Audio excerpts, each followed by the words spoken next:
எடுத்துக்கொள்ளுங்க. 1 ராஜாக்கள் 17ஆம் அதிகாரம் 2வது வசனத்திலிருந்து நாம வாசிச்சோம்னு சொன்னா, அங்க பஞ்சம் வந்துச்சு அப்படின்னு சொல்லி,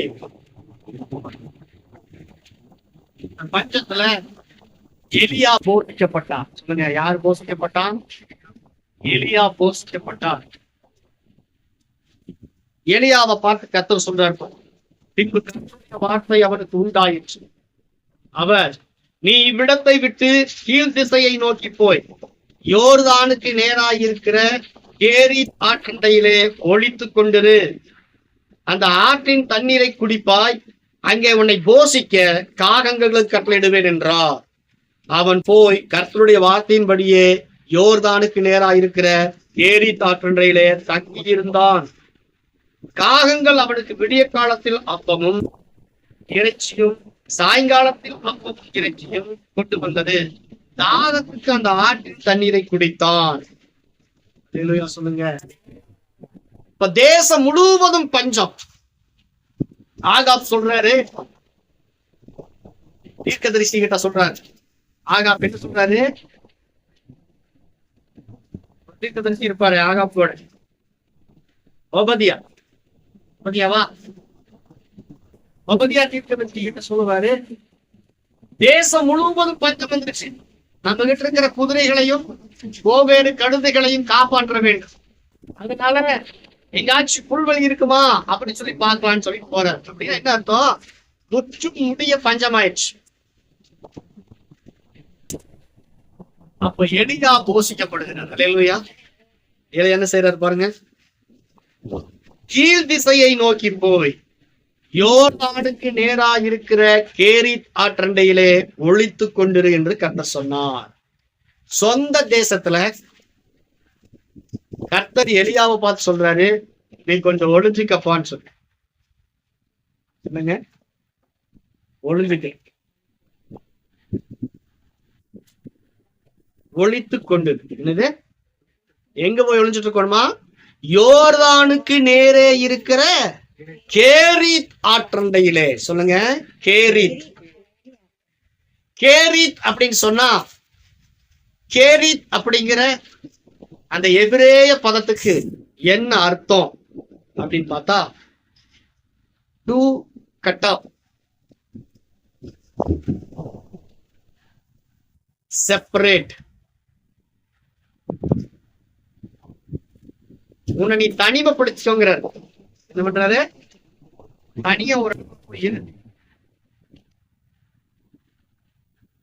இன்னொரு விளக்கு என்ன சொல்லுதுன்னா, உலகத்தினுடைய டிஸ்டர்பன்ஸ், உலகத்தினுடைய எல்லா காரியங்களிலிருந்து விலகி தனித்து ஒரு இடத்துல உன் நேரத்தை செலவு பண்ணு அப்படின்னு என்ன சொல்ல வர்றாரு? தனித்து போய் ஒளித்துரு, தனி ஜபத்துக்கு முக்கியத்துவம் கொடுன்னு சொன்னார். கேரீத்ல என்ன அர்த்தம்? தனி ஜபம். தனி ஜபம் ரொம்ப முக்கியம். எல்லாம் தனி ஜபம் பண்றீங்களா? குடும்பமா ஜபம் பண்றீங்க, சபையா ஜபம் பண்றீங்க? தனி ஜபம் ரொம்ப முக்கியம். ஏன்னா அந்த தனி ஜபத்துலதான் நீங்க உருவாகுறீங்க. தனியா ஜபம் பண்ணணும் கட்டிடத்துல போய். அல்லேலூயா. கேரீத் அப்படின்னு சொன்னா தனிப்பட்ட விதத்துல உங்களுடைய ஆவிக்குரிய வளர்ச்சிக்காக, நீங்க அவருக்குள்ள வளர்றதுக்காக, அவருடைய பிரசன்னத்துல வளர்றதுக்காக தனியா தேவனுடைய சமூகத்தில் போய் என்ன செய்யணும்? நேரத்தை செலவிடு. தனியா போய் என்ன செய்யணும்? நேரத்தை செலவிடு. லூக்கா 5ஆம் அதிகாரத்துல 19வது வசனத்துல இயேசு கிறிஸ்துவை குறித்து வாசிச்சோம்னா வசனம் சொல்லுது பாருங்க, அவரோ வனாந்தரத்துல தனித்து போய் ஜெபம் பண்ணி கொண்டிருந்தார். அவரோ தனி ஜபத்துக்கு முக்கியத்துவம் கொடுத்தார். தனி ஜபம் ரொம்ப முக்கியம். அல்லேலூயா சொல்லுங்க. தனியா ஜெபம் பண்றீங்களா? ஜனங்க எல்லாரும் இயேசுவை தேடினார்கள். அவர் எங்க இருக்கிறாரு தேடி ஓடி வந்தார். அப்போ பேதுரு சொல்றார், ஆண்டவரே ஜனங்கள் எல்லாரும் உம்மை தேடுகிறார்கள். அப்ப ஏசு என்ன சொல்றாரு? பிதாவை தேடி கொண்டிருந்தார். பிதாவை நாம் சரியா தேடணும்னா ஜனங்க நம்மளை தேடுவாங்க. தனி ஜெபத்துல கர்த்தர் அதிகமா தேடுனீங்கன்னா ஜனம் உம்மை தேடும். ஆசீர்வாதம் உங்களை தேடி வரும், பணம் உங்களை தேடி வரும், பொருளாதாரம் உங்களை தேடி வரும், நன்மையும் கிருபையும் உங்களை நாள்தோறும் பின்தொடரும். எப்ப தெரியுமா? உங்க தனிப்பட்ட விதத்துல நீங்க கர்த்தரோடு கூட பேசும். எல்லாமே தேடி வந்துச்சு, இயேசுவை தேடி எல்லாமே வந்துச்சு. பாருங்க, முதல் கூட்ட ஜனமா லூக்கா 5ஆம் அதிகாரத்துல நீங்க வாசிங்க. லூக்கா 5ஆம் அதிகாரத்துல லூக்கா 5:15. ஜனங்கள் அவருடைய உபதேசத்தை கேட்பதற்கு அவராலே தங்கள் பிணிகள் நீங்கி சௌக்கியம் அடைவதற்கு கூடி வந்தார்கள். எல்லாரும் தேடி வந்தாங்க. எல்லாம் அவர்கிட்ட இருந்து தேவனுடைய வார்த்தையை பெற்றுக்கொள்வதற்கு, சுகத்தை பெற்றுக்கொள்வதற்கு இயேசுவை தேடி வந்தார்கள். அவரோ வனாந்தரத்தில் தனித்து போய் ஜெபம் பண்ணி கொண்டிருந்தார். மார்க் எழுதுறார், பேதுரு சொல்லுவார் இயேசு கிட்ட, ஆண்டவரே ஜனங்கள் எல்லாரும் உம்மை தேடுகிறார்கள். இயேசு சொன்னார், கண்டிப்பா அவங்க என்ன தேடுவாங்க. ஏன் என்ன தேடுறாங்க தெரியுமா? நான் இப்ப பிதாவை தேடிட்டு இருக்கேன்.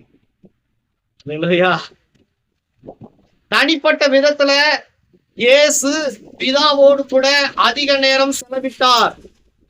அவருடைய ஊழியத்தினுடைய வெற்றியின் ரகசியமே அதுதான். அவர் அடிக்கடி சொல்லுவார், நான் தனித்திறேன், பிதா என்னோடு கூட இருக்கிறார். இல்லையா? அவர் தனி ஜெபத்துல அவர் அதிகமா என்ன பண்ணாரு? டைம் ஸ்பெண்ட் பண்ணார்.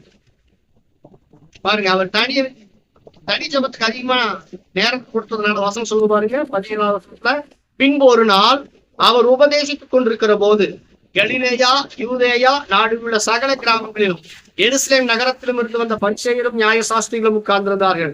அப்பொழுது பிணியாளிகளை குணமாக்கத்தக்கதாக கர்த்தருடைய வல்லமை விளங்கிச்சு.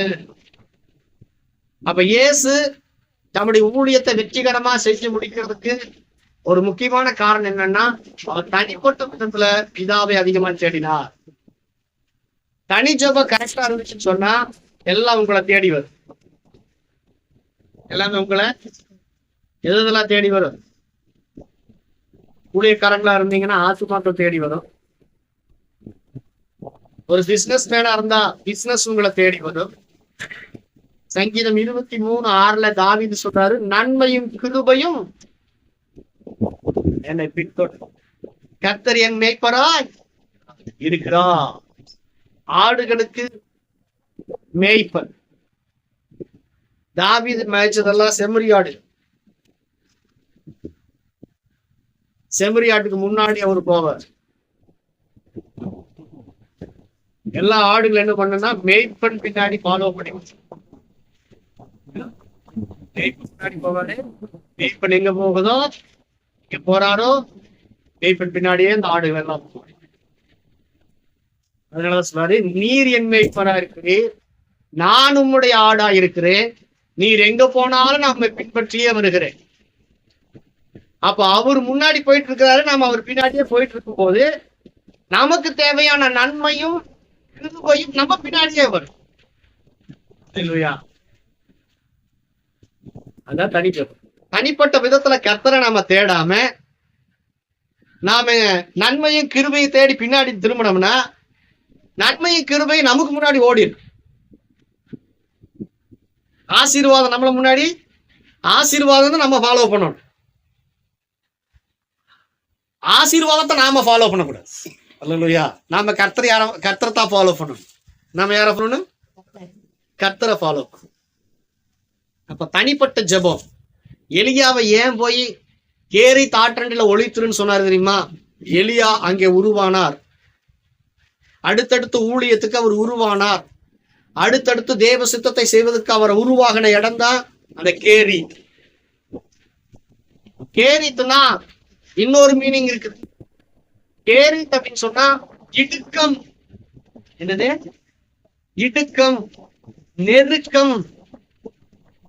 நெருக்கத்தின் மத்தியில இடுக்கத்தின் மத்தியில எலியா உருவாகி கொண்டிருந்தார். என்ன இடுக்க அவருக்கு, என்ன நெருக்க அவருக்கு? முழு தேசமும் ஆகாப் மூலமா எலியாவுக்கு நாள் குறிச்சது. எலியாவை கண்டுபிடிக்கணும். எல்லா தேசங்களுக்கும் ஆளு தருவாருங்க ஆகாப். இந்த எலியாவை கண்டுபிடிச்சே ஆகணும்.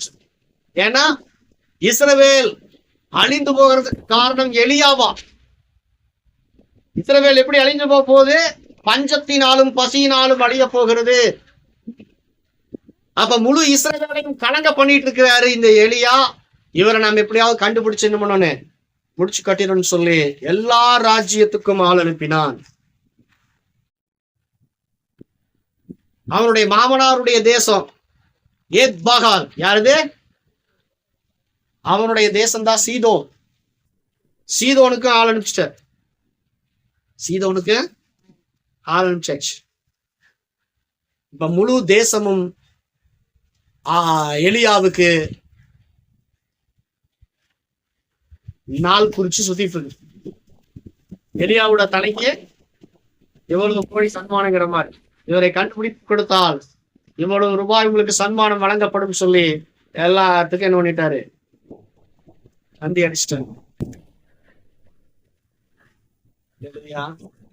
எலியாவுடைய தலைக்கு கத்தி இருக்குது. அந்த இடுக்கன் மத்தியில, அந்த துன்பத்தின் மத்தியில எலியா கர்த்தரை நோக்கி ஜெபம் பண்ணார். அல்லேலூயா. அப்ப எலியா அங்க உருவானார் பாருங்க.